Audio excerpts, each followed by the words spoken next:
ज्वारी बाजरी मक्का जे काही दिलं होतं चांगलं चाललं होतं सगळं. आम्हाला कुठून कळ निघाली आमच्या डोक्यामध्ये, त्याला संकरित केलं, हायब्रिड केलं आम्ही, आणि ते आणलं आणि त्याच्यापासून आता रोगराई निर्माण झाली, शरीरामध्ये ताकद येईना झाली काय. आणि मग पुन्हा काय ऑर्गॅनिक शेती, जैविक शेती, याच्यावर आम्ही आता पुन्हा ओरडू लागलो. कशासाठी? का आता आम्हाला ऑर्गॅनिक गुळ पाहिजे, ऑर्गॅनिक साखर पाहिजे, ऑर्गॅनिक फळं पाहिजे, भाज्या पाहिजे ऑर्गॅनिक, केमिकलच्या नको आम्हाला. केमिकल आलंच कुठून? तर हेच शोध आहे. या जगातला प्रत्येक शोध दुःखाला कारणीभूत ठरलेला मी तुम्हाला सांगतो. तुम्हाला इतक्या ठामपणे कसं काय बोलताय? तुम्ही जे भगवंताने दिलं होतं ना, त्याच्यात जिथं जिथं तुम्ही हात घातलाय ना, तिथं तिथं तुम्ही दुःख निर्माण करून ठेवलेलं आहे. कुठलंही उदाहरण सांगा, मी त्याचं उत्तर देतो तुम्हाला परफेक्ट. भगवंताने चांगलं ठेवलं होतं सगळं, त्याला परत बिघडवलं. हरित क्रांती केली, धवल क्रांती केली, दुधामध्ये क्रांती, म्हणजे दुधामध्ये क्रांती, त्याचा अर्शी आणल्या. काय झालं? जगामध्ये जेवढे काही कॅन्सर होत आहेत त्यातले जवळ जास्तीत जास्त कॅन्सर हे त्या दुधामुळे होत आहेत. मग ते आणलं आम्ही. काय क्रांती केली आम्ही? चांगलं चाललं होतं, देशी गाई, अमृत म्हणलेलं आहे गाईच्या दुधाला, ते आम्ही सोडलं. आणि मग आम्ही आता या गोष्टी करत आहे, म्हणजे आणि म्हणतो आम्ही प्रगती केली. प्रगती केली? कसली प्रगती केली? जेवढं जेवढं जिथं जिथं तुम्ही संकरित केलं, जे भगवंतानी गाय दिली होती त्याला तुम्ही काय केलं? कन्वर्ट केली जर्शीमध्ये. झाला प्रॉब्लेम. जे काही नॅचरल होते फळं भाज्या, त्याला तुम्ही केमिकलने हे केलं, झालं परत त्याचा प्रॉब्लेम सुरू झाला. जे भगवंताने दिलं नॅचरल आहे त्याला जिथं जिथं हायब्रिडायझेशन आम्ही केलं, हायब्रिड केलं, तिथे समस्या निर्माण झाली मंडळी. म्हणून भगवंताने निसर्गामध्ये जे दिलेलं आहे त्याचा वापर आम्ही करायला पाहिजे. म्हणून इथं असं वर्णन आहे की आता वेगवेगळे सायंटिस्ट, मग आयुष्य का वाया घालवायचं? शोध लावण्यामध्ये आयुष्य, शोध काय संस्था आहेत मोठमोठ्या शोध लावण्याच्या संस्था. पूर्वी लोक जगत नव्हते का? पूर्वी एवढे मेडिकल फॅसिलिटी अवेलेबल होते का? सांगा. एवढे मोठे हॉस्पिटल होते का? आज लोक अभिमानाने सांगतात 5 स्टार हॉस्पिटल आहे म्हणे, ते 7 स्टार हॉस्पिटल आहे म्हणे. अरे प्रगती नाही, अधोगती आहे. का समजत नाही आम्हाला? कारण आमचा एक दोष आहे. बोला. भ्रमात राहणे. मायादेवी अशी भ्रमात सोडते आपल्याला, भ्रमात राहते, काहीच कळत नाही. आम्ही अभिमानाने सांगतो की आमचं ऑपरेशन ना 7 स्टार हॉस्पिटल मध्ये झालं. मुडदा बसवला. तुला काहीच कळे ना.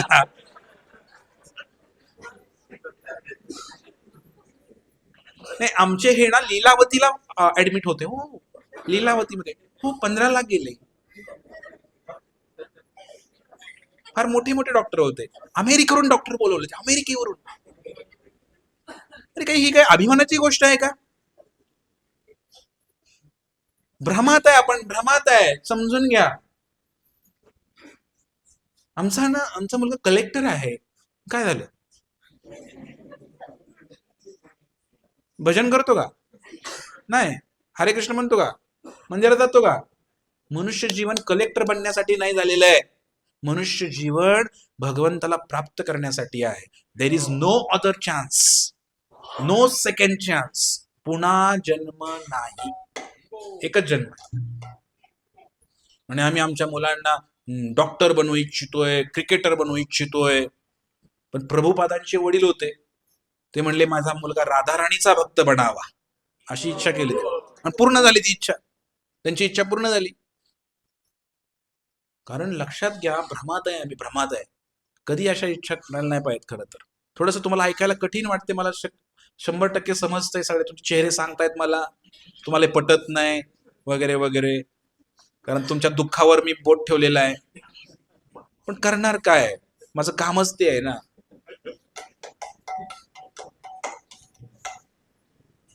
जेव्हा आपण भगवंतापासून विमुख होतो, भगवंताकडे दुर्लक्षित करतो, तेव्हा अशा काहीतरी कल्पना आमच्या डोक्यामध्ये यायला लागतात. एक सायंटिस्ट आहे, त्या वैज्ञानिकांनी काय केलं, जीवन सोपं करायचं म्हणे. जीवन सोपं करायचं, रिसर्च करायचा, शोध लावायचे आणि जीवन सोपं करायचं म्हणून त्या वैज्ञानिकाने काय शोध लावला? साबणाचा शोध लावला. अंगाला लावायचं साबण.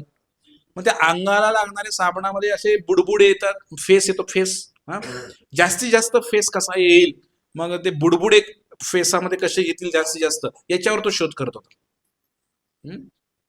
ते साबणाचे बुडबुडे कसे वाढतील जेणेकरून त्याला बाथरूम मध्ये चांगला फील येईल आणि तो त्या साबणामध्ये असा मस्तपणे असा आंघोळ करेल घासून असं असं तो कल्पना करतोय, त्याचा शोध लावण्याचा प्रयत्न करतोय त्या साबणावरती.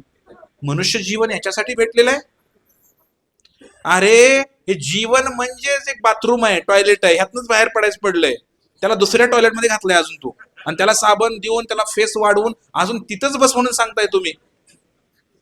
लक्झरियस टॉयलेट्स, लक्झरियस हॉटेल ऐकले होते, लक्झरियस बसेस ऐकल्या होत्या, लक्झरियस टॉयलेट. आता तुम्ही काही 5 स्टार हॉटेल्स मध्ये वगैरे गेला, तिथं लिहिलेलं असतं ते खाली, आमच्याकडे 2 बेड AC लक्झरियस रूम्स आहेत, आणि त्यामध्ये अजून एक शब्द त्याने ऍड केलेला आहे, काय, आमच्याकडे लक्झरियस अटॅच टॉयलेट्स आहेत म्हणे, आमच्याकडे आरामदायी टॉयलेट्स आहेत म्हणे, आमच्याकडे शौचालय आहेत, झोपून हागायचं टॉयलेट आहे, आणि त्याच्यामध्ये तिचे भांड आहे. किती फॅसिलिटी म्हणे, किती फॅसिलिटी. तर आता ते कमोड निघाले, कमोड भिंतीला लावायचं. मग ते असतं ते बनतंय, ते माहितीये तुम्हाला, ते कसं दगडापासून बनतंय ते. मग ते भांड जे आहे थंडीमध्ये बसलं की गार लागते, एकदम चटका बसते खाली.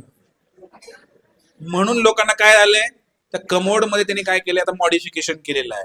त्याच्यावरती आतापर्यंत जेव्हापासून कमोड निघलं तेव्हापासून ते वैज्ञानिक विचार करत होते की कशा प्रकारे हे चटका बंद करायचा, म्हणजे गार लागते थंडीमध्ये, त्या भांड्यावर बसले गार लागते, हे कसं बंद करायचं. आणि गेल्या काही दिवसामध्ये त्याचा शोध पूर्ण झाला, आणि त्यांनी काय केलं, त्याला इलेक्ट्रिफाय केलं. त्यात काय केलेलं आहे, ते बसलं तिथं की ते बरोबर आपल्या बॉडीचं टेम्परेचर आणि ते टेम्परेचर, जसं आपण AC रिमोटने कंट्रोल करतो गाडीमध्ये, ऍटो करतो, तसं ऍटोचं बटन दाबलं की ते टॉयलेटचं शीट सुद्धा गरम होतंय. बसल्यानंतर नॉर्मल वाटते, काय थंड लागत नाही. वाव, व्हॉट अ डेव्हलपमेंट, काय प्रगती केली म्हणे आपण. असे टॉयलेट्स आलेले आहेत, इलेक्ट्रिक टॉयलेट्स आलेले आहेत, बरंच काय काय आलेलं आहे. मग आता पहिलं काय होतं, डब्बा घेऊन शेतात जायचं होतं, डब्बा घेऊन शेतात जायचं होतं. मग शेतामध्ये काय असायचं, चवड्यावर बसायचं, बरोबर आहे का नाही, चवड्यावर बसून शौचालय. मग हे वैज्ञानिक आहे की नाही मला सांगायचं नव्हतं आधी, की चवड्यावर बसून टॉयलेट केली पाहिजे, किंवा ते शास्त्रामध्ये दिलेलं आहे आयुर्वेदामध्ये, की चवड्यावर बसल्यानंतरच पोट साफ होतं. मग आता आले कमोड, त्या कमोडवर बसल्यानं पोट काय, बऱ्याच जणांना पोट साफ व्हायची समस्या सुरू झाली. पोट काय साफ होईना, कारण ही प्रोसेस अशी आहे की चवड्यावर बसल्याशिवाय पोट ते व्यवस्थित प्रेशरने होतच नाही. मग आता मध्यंतरी मी बघितलं, ते फेसबुकला ऍड आली होती मध्ये अशी, की म्हणे तुम्ही पाय वर केल्याशिवाय काय पोट साफ होणार नाही. म्हणून त्या कमोडला काय केलंय त्यांनी, एक असं हे आणलंय, टेबल स्टूल आहे असा, तो स्टूल निघालाय, त्या स्टूलवर कमोडवर बसायचं टेकून, नंतर पाय त्या स्टूलवर घ्यायचे, म्हणजे पाय वर झाले, म्हणजे चवड्यावर बसल्यासारखं झालं. पुन्हा तिथं झाले माघारी. हा शोध लावला, आणि म्हणे आम्ही शोध लावला. याच्यासाठी मनुष्य जीवन नाही, या कमोडचा शोध लावायसाठी, संडासच्या भांड्याचा शोध लावायसाठी मनुष्य जीवन नाही आहे मंडळी. मनुष्य जीवनाचा उद्देश फार मोठा आहे, पण लोकांना भ्रम पैदा झाल्यामुळे शोध लावत बसलेत, काय काय शोध लावतात, आणि त्याला मग ते हे करतात. मग आधी काय करणार, खाणं पिणं बदलणार, खाणं पिणं बदललं, वातावरण बदललं, ही केस कधी पण पांढरे होते, बरोबर आहे की नाही. लहान असताना पण केस पांढरे होऊ शकतात, पूर्वी केस पांढरे होतच नव्हते ना, कारण खाणपान चांगलं होतं. बरोबर ते वय झालं 70च्या पुढे की मग पांढरं व्हायचं, आधी होतच नव्हतं ना. मग खाणं पिणं बदललं मुद्दाम, मग केस पांढरे झाले, मग त्याच्यावर केस काळी कशी करायची याच्यासाठी शोध लागला परत नंतर. मग त्याच्यासाठी वेगवेगळ्या काय केमिकल्स शोधायला सुरू केलं. मग नंतर काय सुरू केलं, म्हणजे काय झालं, म्हणजे कसं आहे, ते आधी प्रॉब्लेम करायचा, व्हायरस निर्माण करायचा त्याच कंपनीनं, परत अँटीव्हायरस काढायचा त्यांनीच काढायचा. कसं काय व्हायरस असतो, त्यात काय किड वळावळा करतात का आतमध्ये कम्प्युटरमध्ये, लक्षात येते का तुमच्या. हे व्हायरस काय प्रकार आहे, तो त्यांनीच निर्माण केलेला आहे, त्यांनीच ते अँटीव्हायरस काढतायत परत. हे सगळं भूल भुलैयाचं जीवन आपण जगत आहे मंडळी. हे गाडीमध्ये पण आता काय काय फॅसिलिटी निघालेल्या आहेत त्या. पूर्वी प्रवास होतच होता ना, पण त्या प्रवासाला असं काही स्वरूप दिलं लोकांनी. मग काही सायकली आल्या, बायसिकल आल्या, नंतर टू व्हीलर आल्या. टू व्हीलरवर पण आनंद घेतला लोकांनी. नंतर फोर व्हीलर आल्या. त्या फोर व्हीलर मध्ये सुद्धा आता किती किती काय काय निघालेलं आहे. फोर व्हीलरची किमती किती आहे त्या? किती आहेत? 58 काय घेऊन बसले? करोडोच्या पुढे गाड्या आहेत त्या. रोल्स रॉयल सारख्या गाड्यांच्या किमती काय आहेत? हा, कोटीच्या पुढे किमती आहेत त्या. मग काय हो, कोटीच्या गाडीत पण बसायचंच आहे. पण मला सांगा मंडळीनो, सुख कशामध्ये आहे? सुख गाडीत आहे का हो? तू काय सुशांत सिंग आत्महत्या केली एका हिरोने, त्याच्याकडे त्याच्या घरामध्ये गाड्यांचं शोरूम होतं. शोरूम म्हणजे त्याचा काय धंदा नव्हता. त्यानं आवड म्हणून प्रत्येक कंपनीची एक एक ब्रँडची गाडी घेतली होती. आणि आज ह्या गाडीत बसायचं, उद्या त्या गाडीत बसायचं. शेवटी फास्ट लावून मेला. गाडीत सुख असतं तर आत्महत्या केली असती का? गाडीत सुख नाही, घड्याळात सुख नाही, चष्म्यात सुख नाही, कपड्यात सुख नाही, कुठल्या ब्रँडचं वापरतो यात सुख नाहीये. हे लक्षात घ्या. आणि त्यात जर सुख असतं तर माणसाने तेच केलं असतं ना त्या सुखासाठी. सुख म्हणजे ते मनामध्ये आहे, एक मनाची अवस्था आहे. ज्ञानेश्वर महाराज सांगतात की ही मनाची अवस्था आहे. सुख म्हणजे एक मनाची अवस्था आहे. त्याच्यावर अभ्यास केला पाहिजे ना. मग आपण सगळी दुनियादारी करून येतोय, पण आपल्याला काहीच समजत नाही की आपण काय करतोय. म्हणून इथं दिलेलं आहे की भगवंतापासून, विषय तोच आहे. तुम्हाला वाटलं वेगळीकडे चाललाय का विषय? भगवंतापासून, त्या पूर्ण व्यक्तीपासून तुम्ही लांब गेला, तुम्हाला पूर्ण सुख भेटणारच नाही. ह्या अपूर्णतेचा अनुभव नेहमी येत राहणार, नेहमी येत राहणार, नेहमी येत राहणार. कुठंतरी कमी वाटते, कमतरता वाटते, कारण तुम्ही पूर्णाशी जोडलेला नाही. ज्या दिवशी तुम्ही त्या पूर्ण व्यक्तीशी जोडले जाणार, त्यावेळेस तुम्हाला पूर्ण आनंद प्राप्त होणार. कारण पूर्णापासून पूर्ण येत.